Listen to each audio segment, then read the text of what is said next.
Naruto watched everyone he loved die before he became the strongest person alive.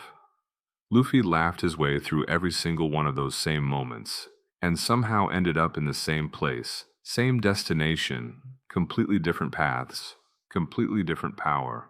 So the question isn't who works harder. The question is, in a real fight right now, which one of these guys doesn't get back up? Let's find out.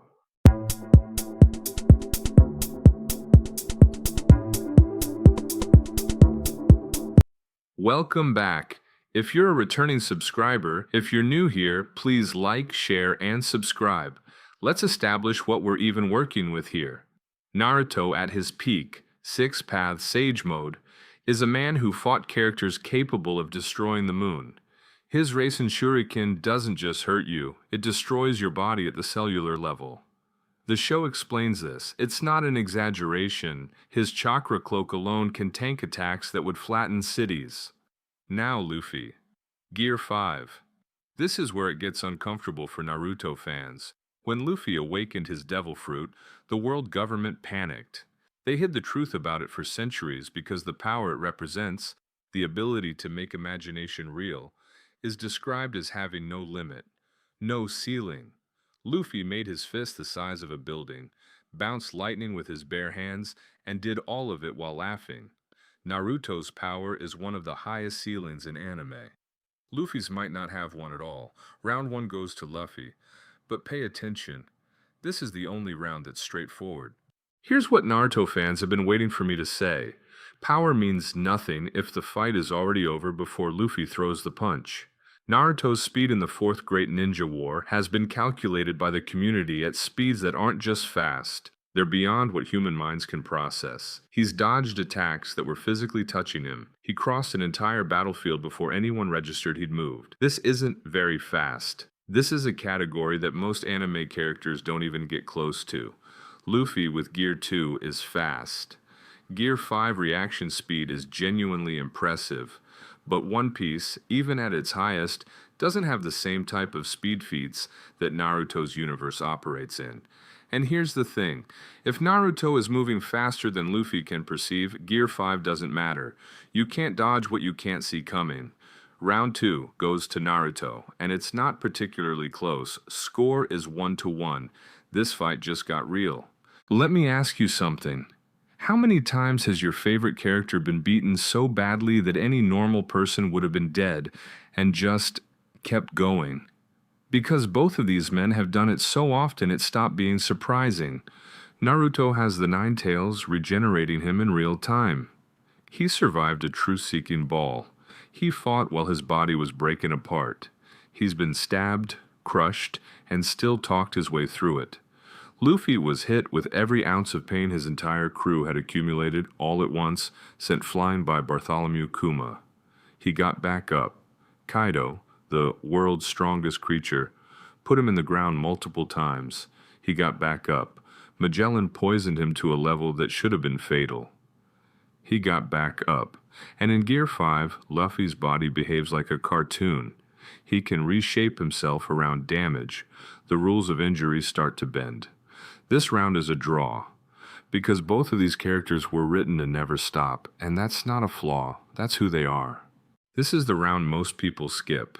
Don't. Naruto's chakra is a two-part energy system, physical and spiritual combined. Every technique he uses runs on it. Six Paths chakra is the most refined form of it in existence. Truth-seeking balls erase matter.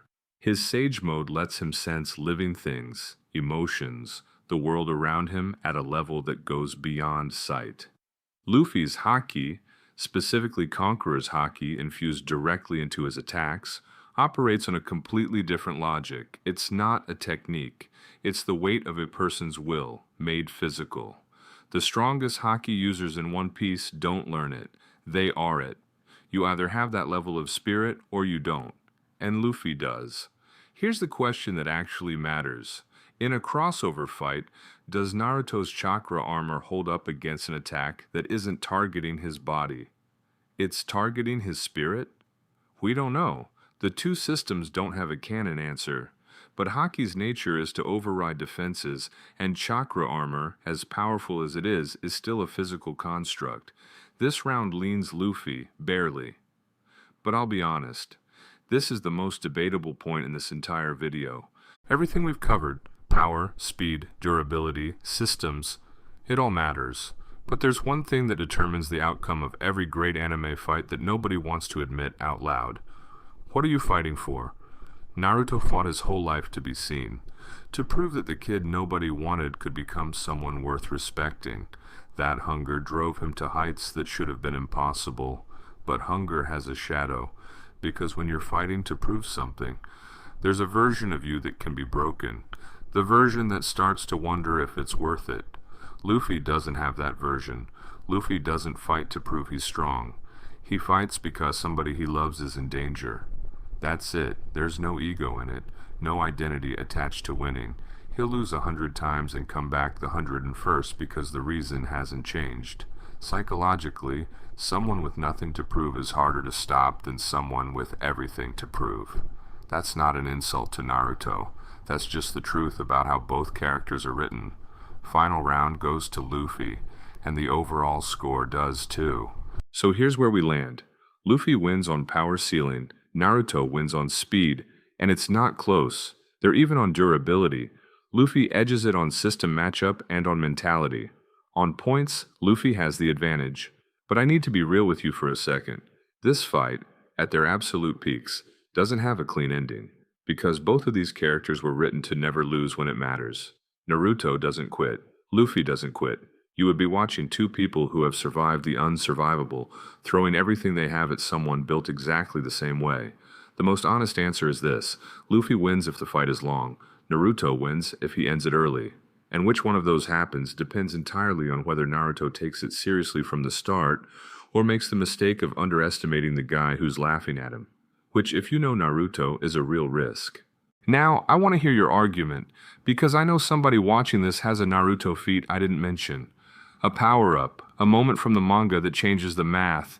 And if your point is good enough, it's going in the next video. And if you think there's an anime matchup that's even more controversial than this one, drop it, because I have a list and some of the ones on it are going to make people furious. See you in the next one.